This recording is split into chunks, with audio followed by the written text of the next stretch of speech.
Hi, I know it's late, but we've got to talk about what's happening with ICE in Portland, Oregon. Please bear with me because this story has multiple layers. There is the harm that ICE is doing to immigrants here in Oregon. There is the harm that ICE is doing to a community in Southwest Portland.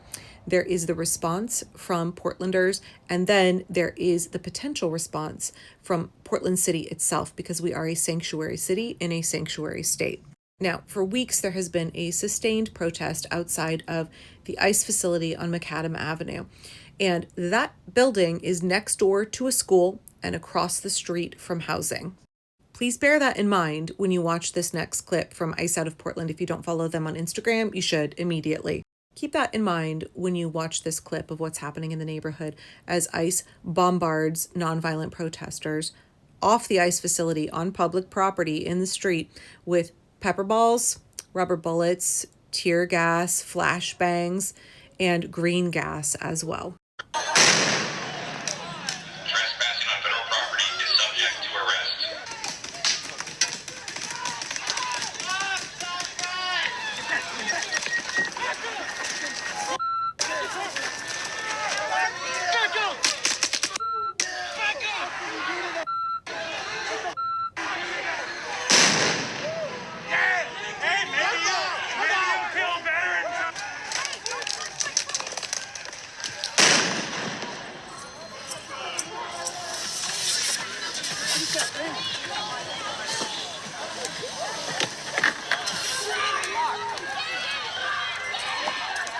That video was from ICE out of Portland. If you want to know how to support the protesters down there and you want to know what is happening at the ICE building on Macadam, please follow their account.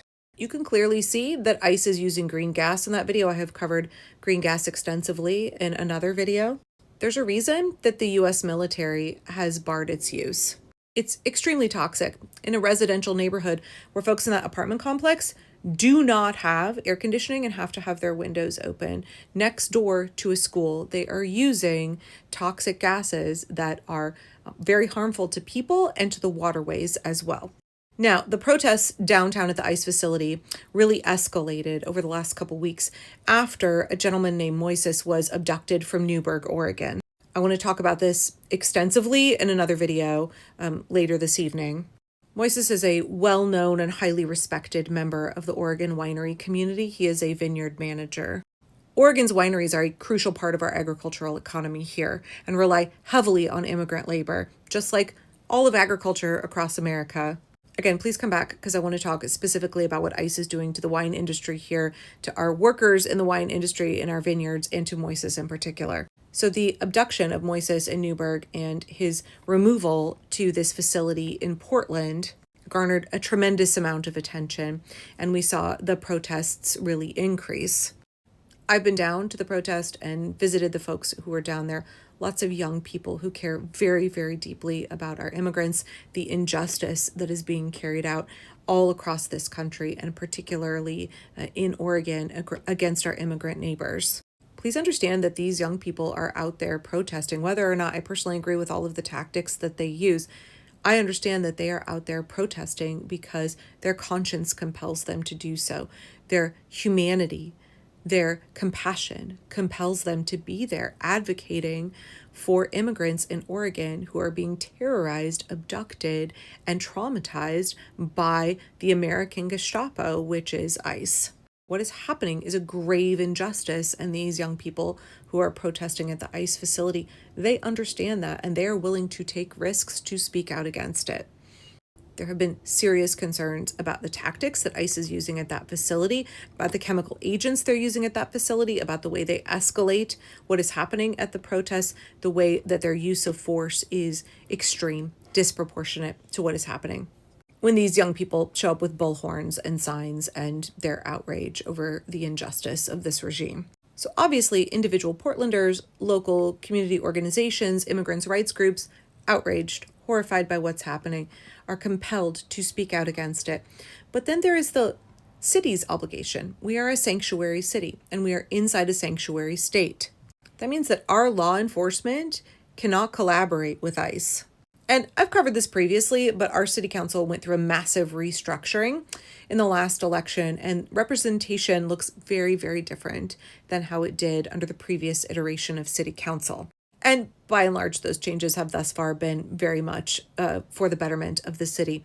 We now have representation on city council, folks who are serving their districts, rather than just a handful of people who really were in the pocket of the Portland Business Alliance, who didn't really have very much of an incentive to listen to the less affluent portions of the city. We now have district representation and a much larger city council than we had previously.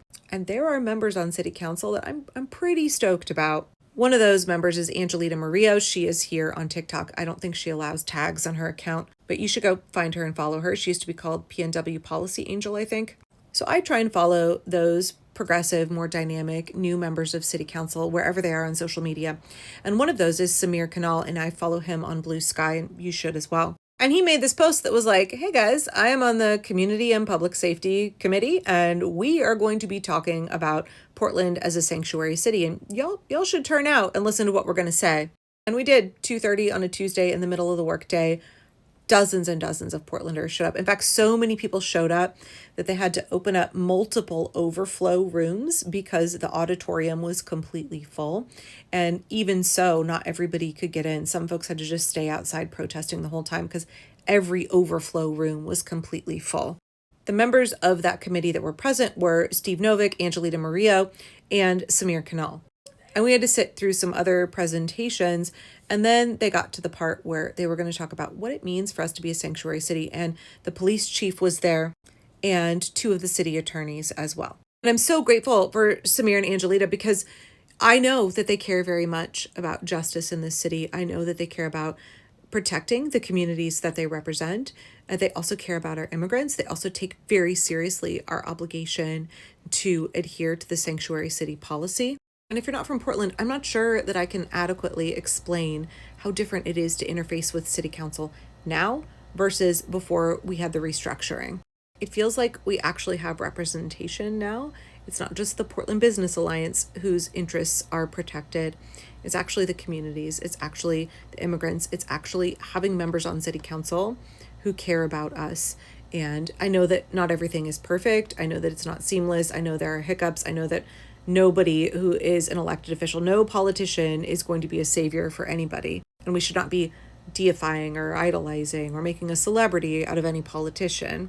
But if you're from here, you know the difference between having Renee Gonzalez and Ted Wheeler and Mingus Maps to deal with versus what we have now. And so I was really grateful for this committee hearing. And I'm going to have to break this into a couple of videos on TikTok, but I will splice it all together on YouTube. But I can already tell I'm going to run out of time on TikTok. So the Public Safety Committee talked about what it means for us to be a sanctuary city. And just like open, frank questions from City Council to the police chief and with the Chief Deputy City Attorney Heidi Brown about what it means for Portland to have sanctuary status, what it means for us to protect our city from ICE. There's no way these conversations would have happened under Ted Wheeler's city council. And I really felt like, especially from Samir and Angelita, they very much are trying to find solutions. They very much want to protect us from what ICE is doing and to have a really thoughtful, strategic approach from the city, and also really wanting to listen to the concerns of citizens. So I want to take some time and break down in the next video what was discussed at this meeting. So before I get into that, I'm not going to be able to read the entire resolution that was passed in 2017 by Portland City Council. You can go look the whole thing up for yourself if you want. It is Resolution 37277 that declares Portland, Oregon a sanctuary city. The resolution declares the city of Portland a welcoming city, a sanctuary city, and an inclusive city for all. The City Council recognizes that recent changes to federal immigration, this was again in 2017, this was crafted in response to the first Trump administration, that Trump's administration policies have generated fear and anxiety amongst many of the city's communities. And the city affirms its commitment to protect and support immigrant and refugee communities, and that the city's core principles are inclusivity, diversity, and equity. That in conjunction with other things in this resolution, the city resolved to continue in a manner consistent with state and federal law to prohibit the use of city funds, personnel, or equipment to enforce federal immigration law. It goes on to say that Portland Police Bureau personnel shall not cooperate with ICE except as expressly required by federal law. So come back for part 2 to talk about what happened at the committee meeting. Okay, it's about 11:30 p.m. Pacific time on Wednesday, June 25th. Sorry it's so late, but this is part 2 of my video series on Portland, Oregon as a sanctuary city and our response to ICE. So go back and watch part 1 if you want to know what's going on with ICE in Portland right now. But the Public and Community Safety Committee of our City Council met yesterday on Tuesday, June 24th, to discuss our status as a sanctuary city and how we are going to respond to what ICE is doing here. And myself and dozens and dozens and dozens of other people turned out to listen to that committee meeting and express our concern about what ICE is doing here, not only to our immigrant neighbors, but to the neighborhood surrounding the ICE detention facility. Now, I was lucky enough to get a seat in the main city council chambers, but every overflow room was completely packed with people who were incredibly concerned about what ICE is doing here. The human rights violations, the environmental dangers, the outsized negative impact that ICE is having on the city of Portland and the people who live here. So I'm going to kind of speed run through all my notes. Now, if you want to watch the whole committee meeting, it is up on City Council's YouTube, I believe. So unfortunately, there wasn't any space on the agenda for public comment. It was just listening to the Chief Deputy City Attorney Heidi Brown and the Police Chief Bob Day. And then they were answering questions and concerns from the 3 members of City Council that are on the committee that were present. Steve Novick, Samir Kanal, and Angelita Murillo. The idea was not to shut out the opinions of residents.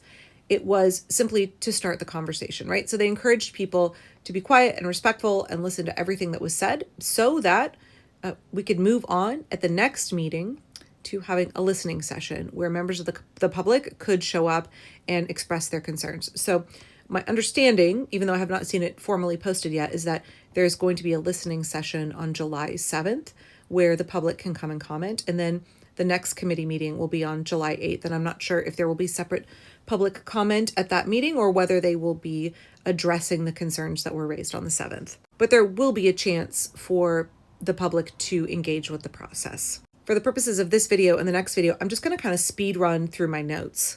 As always, if there's a place for me to pause and editorialize, I will do that. And also just bear with me if I stumble over any of my words. It's real late for me. I'm an old lady. So the Chief Deputy City Attorney Heidi Brown started out by explaining what it means for Portland to be a sanctuary city within a sanctuary state. So in 1987, Oregon passed a law that prohibited any government entity from using equipment, money, or personnel to detect or arrest people in order to enforce immigration law. She then went on to explain that in Portland and in the entire state of Oregon, law enforcement does not help ICE with the execution of administrative warrants.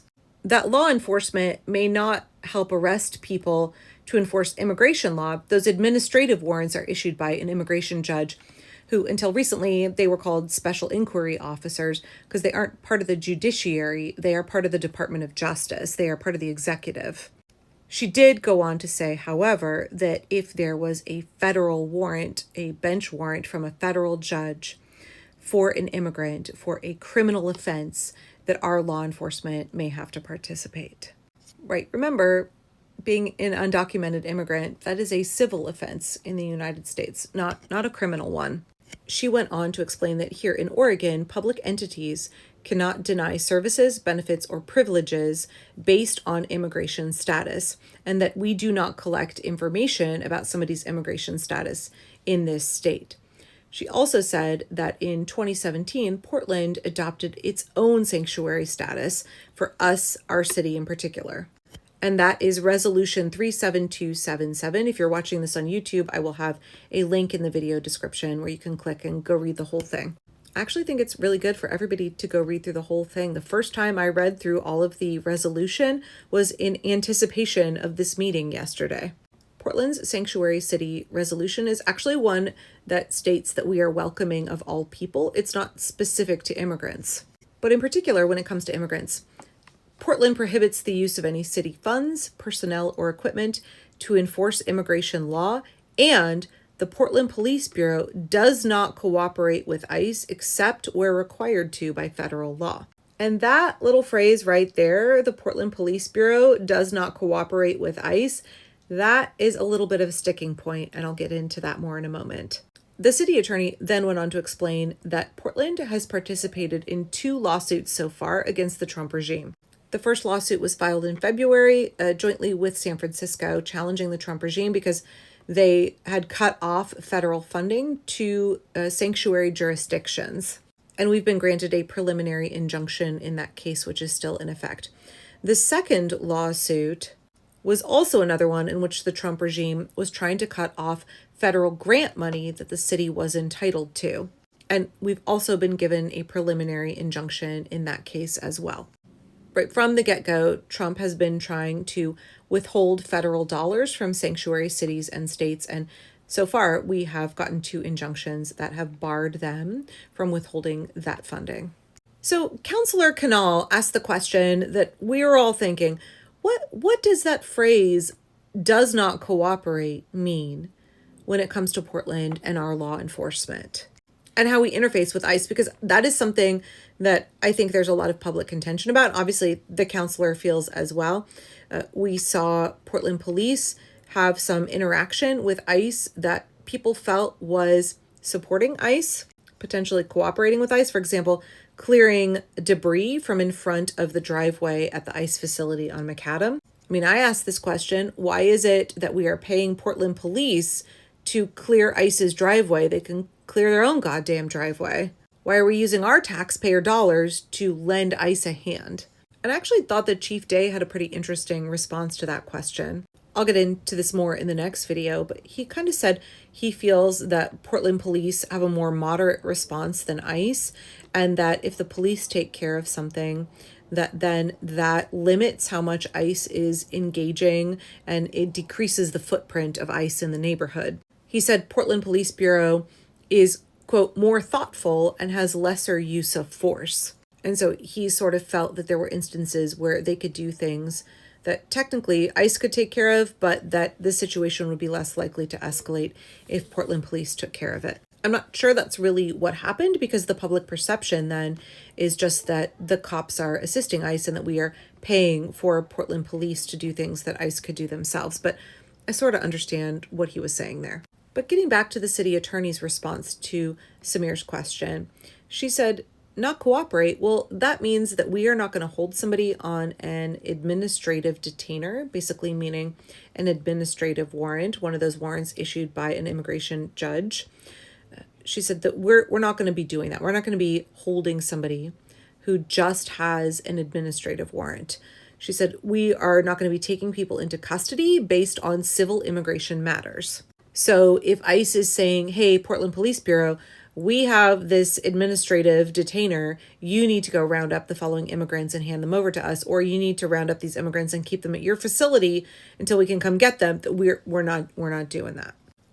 Councillor Murillo asked for clarity around when police are cooperating and what police are required to do when it comes to interfacing with ICE, because there are certain federal issues that do not allow Portland Police Bureau to opt out of cooperating. The city attorney said if all ICE has is a federal civil immigration hold for somebody, that Portland police cannot cooperate and cannot give them assistance in carrying that out.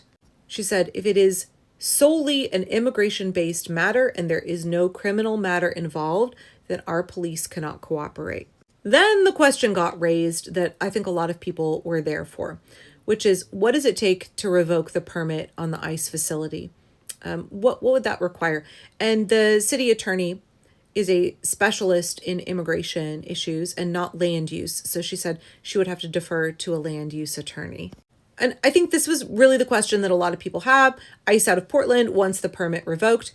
And so her boss came in later who was able to answer that question. In 2011, ICE applied for and was granted a permit to use that facility.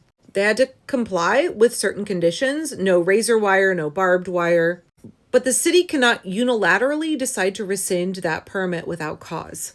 If the conditions have changed substantially, or the use of space has changed substantially, then the city could reevaluate the permit. But the city can't just pull a permit because ICE is doing shady shit or sending green gas into the community. Okay, come back for part 3 because I really want to get into what the police chief said and then talk about what's next.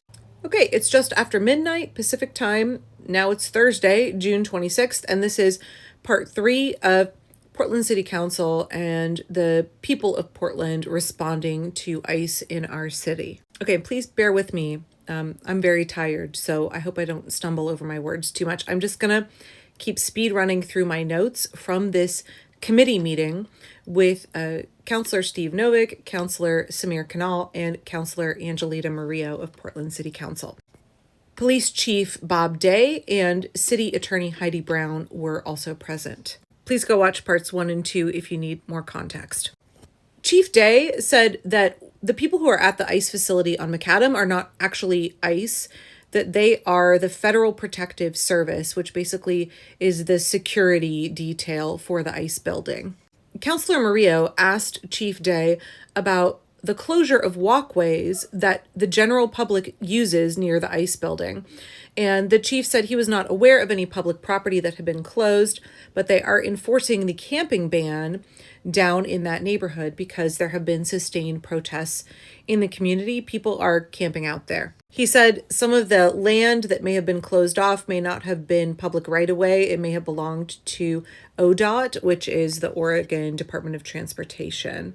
Councillor Murillo pushed back, saying she and her staff witnessed public right-of-ways that Portland police had closed off and that Portland police had arrested someone for using a public right-of-way. Councillor Murillo also brought up the concern from the community about mutual aid tents that were being removed by the city as they were sweeping camps, right?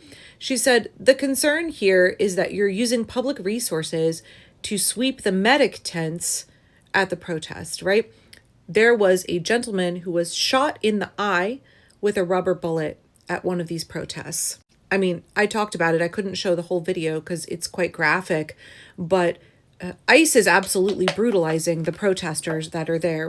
ICE is absolutely being unnecessarily brutal. Rubber bullets are supposed to be shot at the lower legs, not at somebody's face. And so Councillor Murillo was saying, it's really dangerous for you to be sweeping medic tents when we need medics on site at these protests where these people are exercising their First Amendment right to protest. They are being injured by ICE, and you are sweeping the medic tents and taking medical supplies like that. That's a bad scene.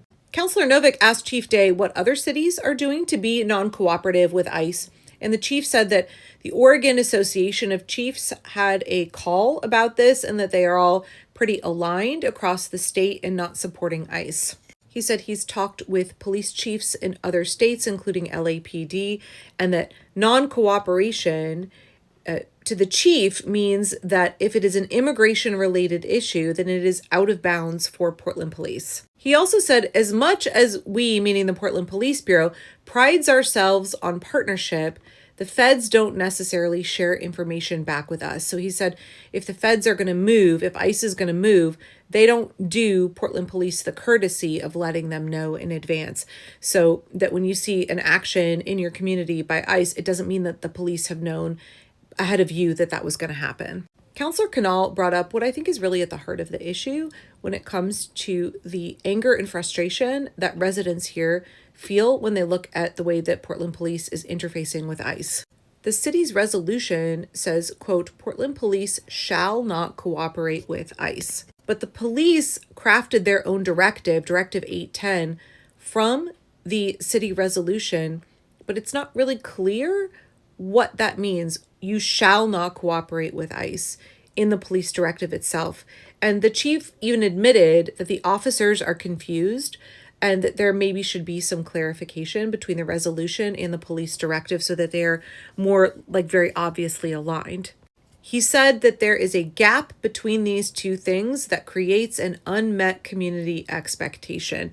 I think that is a very accurate way of explaining it. So the counselor and the police chief both seem to indicate that that gap needs to be tightened up, not only because it is important that Portland police actually understand what they are not allowed, not permitted to do when it comes to ICE, but also when it comes to public trust. If the people read that resolution and they think it obviously says one thing, the police directive is unclear, and so the police respond differently than what the public expects, right, that erodes trust very, very quickly. So here I think is the really big issue, and I was so glad that the counselor brought it up. The resolution doesn't say Portland police shall not cooperate with ICE only on matters of immigration. It says Portland police shall not cooperate with ICE, period. There's no qualifier only on immigration. So if Portland police are clearing the driveway of debris to just be real nice, are they cooperating with ICE? What qualifies as cooperation that doesn't have to do with immigration, right? The resolution is not limited to immigration enforcement. It just says Portland police cannot cooperate with ICE. The counselor said, now it makes sense for the police to intervene if there's a fire, because a fire can spread, right? It's not considered cooperation to come help put out a fire at the ICE facility or for cops and fire to show up, because the fire can spread, right? It can spread to surrounding buildings. It's a much bigger public safety risk. But that then brings up the issue that ICE is currently using chemicals that also spread into the surrounding community and have a negative impact on residents. So if Portland police gets involved to stop a fire, are there situations where Portland police would get involved to protect the community from ICE itself? If a fire starts on ICE property and that necessitates our law enforcement getting involved to protect the surrounding community, what about when ICE is sending chemical agents into the surrounding community? Is there not also an obligation from the police to protect the community? And the chief responded, well, yes, if they commit a crime.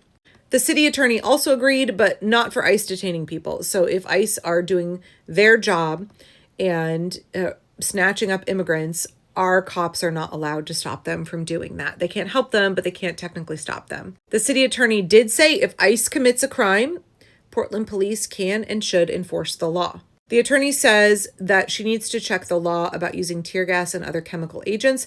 After 2020, the laws were changed here in Portland so that the Portland police does not use rubber bullets or tear gas at protests. So if you see tear gas, green gas, rubber bullets at a protest, that's going to be ICE. That is not the Portland Police Bureau. The attorney did say the fact that ICE is obscuring their identity, they're not wearing uniforms, and they do not, consistent uniforms, and they do not identify themselves. She says that has made it really difficult for Portland police because they don't know if the person that they are interacting with actually is federal law enforcement. So they cannot get in the way of federal law enforcement snatching up immigrants, but they don't have any way of knowing if the people who are doing that right now actually are federal law enforcement because they won't identify themselves. So it puts the police in a not great situation. A counselor asked, are we required to respect the authority of someone who isn't identifying themselves as law enforcement? Counselor Canal went on to ask about green gas. I made a video about it. There's tons of videos about ICE night after night using green gas in a residential community. And he asked, to what degree are we able to give legal authority for the Portland Police Bureau to protect our residents from ICE using green gas? The city attorney said there is a potential deleterious effect with the use of CS or green gas, and that there may be a civil claim. It's not something you can use to revoke the permit on the building, but it definitely is potentially grounds for a lawsuit, either brought by individuals, residents of the community, protesters, or the city itself. And we could request a preliminary injunction that bars ICE from using green gas or tear gas. So she said that was something that should be pursued. And the counselor went on to say also that green gas gets into the sewer and stormwater system. It impacts our water supply. So it is a public health risk. It will get into the Portland water supply. Maybe that is also another avenue to consider litigation. The police chief said that he was committed to working closely with the district attorney and the city attorney and would like advice on legal standing of where police can and cannot get involved with ICE. He said likely if there is not a criminal nexus to what ICE is doing, that the Portland police will not intervene. Councillor Canal went on to ask whether they could get a prohibition on the use of any gas within the city. This resulted in very loud cheering from the overflow rooms. We were told to be quiet in the main room and just do jazz hands or snapping. We couldn't clap, but the overflow rooms, you could hear them cheering every time Councillor Canal or Councillor Murillo had something thoughtful to say or ask, which was frequently. I know I promised a 3-parter, but I'm actually going to have to go into part 4, so bear with me, come back for the next one.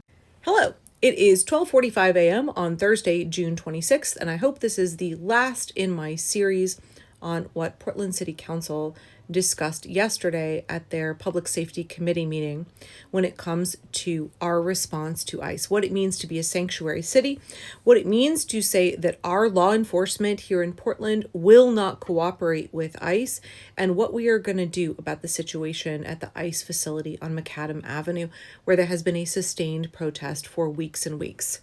First off, if you don't follow ICE out of Portland, I highly recommend that you go follow them on Instagram. The ICE facility on Macadam is next door to a school, and it is across the street from residential housing.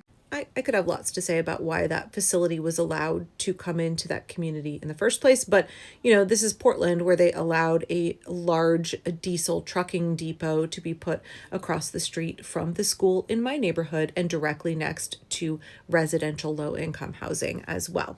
Just like how Portland City Council then, thank God none of those people are on City Council anymore, didn't seem to give a rat's ass about the PM 2.5 air pollution and the really serious health effects that would come from putting a polluting diesel truck depot across the street from a school and next to housing. There has not been, in my opinion, sufficient concern about the green gas and tear gas toxic chemicals that are being sent into the residential neighborhood that surrounds the ICE facility.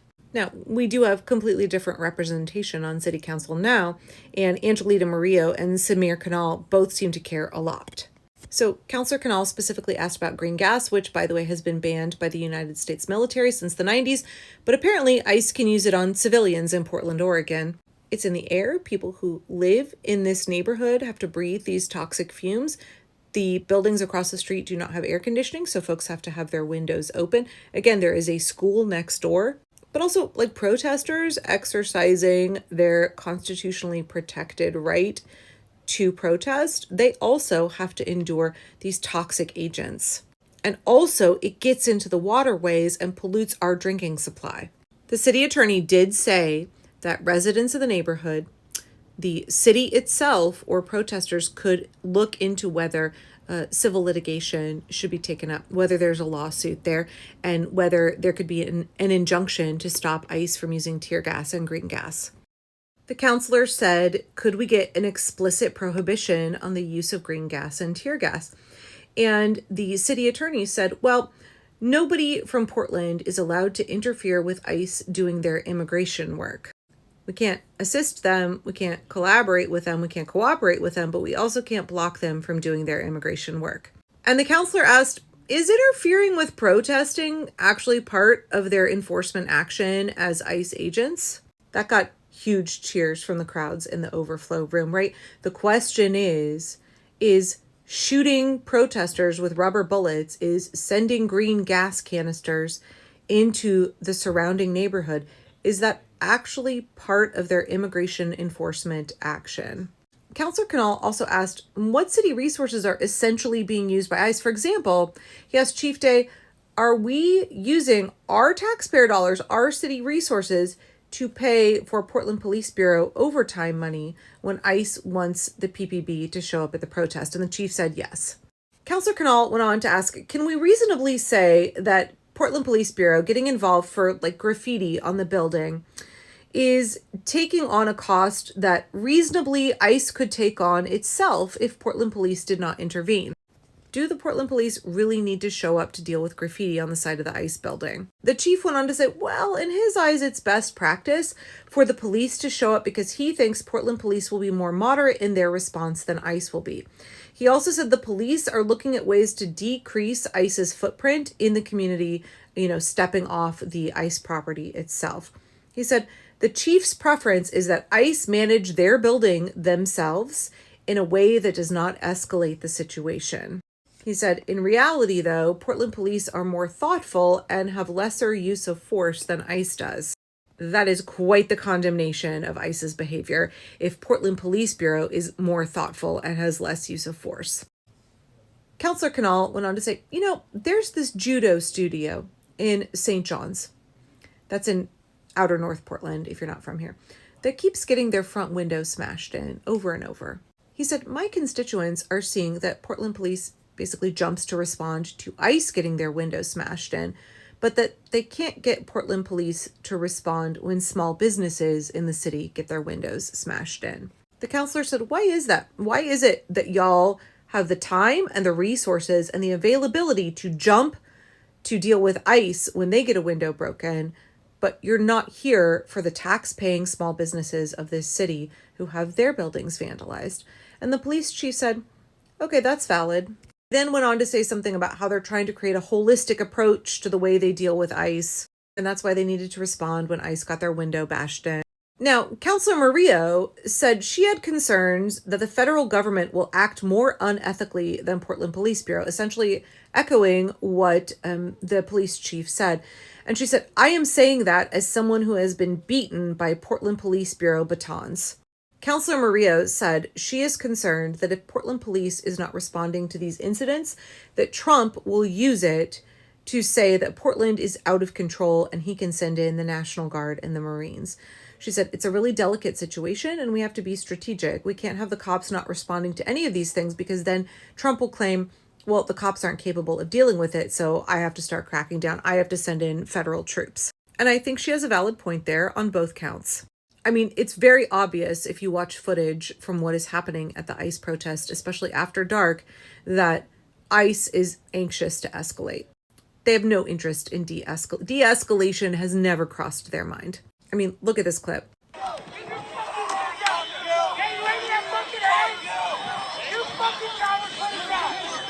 you dare aim at our motherfucker's head! Fuck you! Watch out for him! They're fucking dragging. Why are you aiming at head? You fucking monsters! You fucking monsters!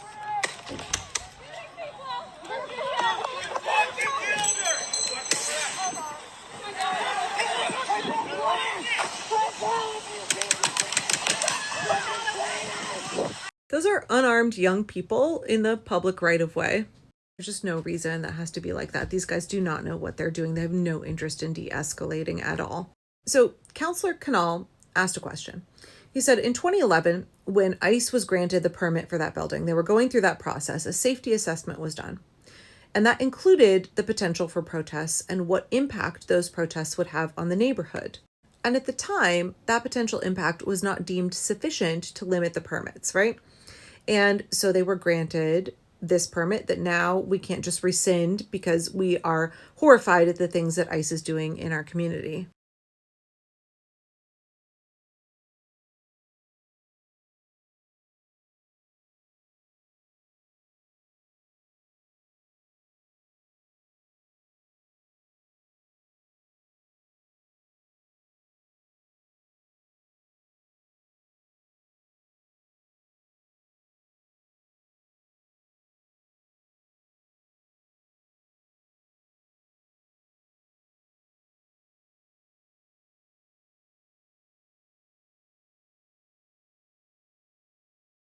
The lawyer said she didn't know, she would have to look into it and get back to them later. But I think that's a very good question. But then in response to that, question from residents and from Councilor Canal of, could we revoke this permit? Could the building be closed down and ICE no longer have a site that it operates in the Portland city limits? But Councilor Maria said she's been talking with immigration attorneys who have real concerns about what happens if that facility closes. She said right now, when their clients are picked up, they know they're being taken to that macadam facility and kept there on at least a 12-hour hold, and that time is really critical for them to be able to get to the site and give their clients legal advice. But if that facility closes, they won't know where their clients are being taken, and they will miss critical windows to be able to give them legal advice, or they'll be taken to the Tacoma detention facility, and that is a bad place, y'all. It's much harder to get them out of that facility, and the conditions there are not good. I really appreciated all of the counselors, but especially Councilor Maria, saying that this is a difficult and delicate situation. We need to act with strategy and not urgency. And I think she's absolutely right. She said, we need to do right by our communities that we are trying to protect. This sentiment was echoed by Councilor Canal. Listen to the most at risk and follow the lead of the most impacted. We need to be strategic and deliver for the people. So please remember, this was just the first meeting. It looks like there's going to be a listening session on July 7th. I will definitely update you when I know more. Okay, I'm going to get some shut-eye. Take care, y'all.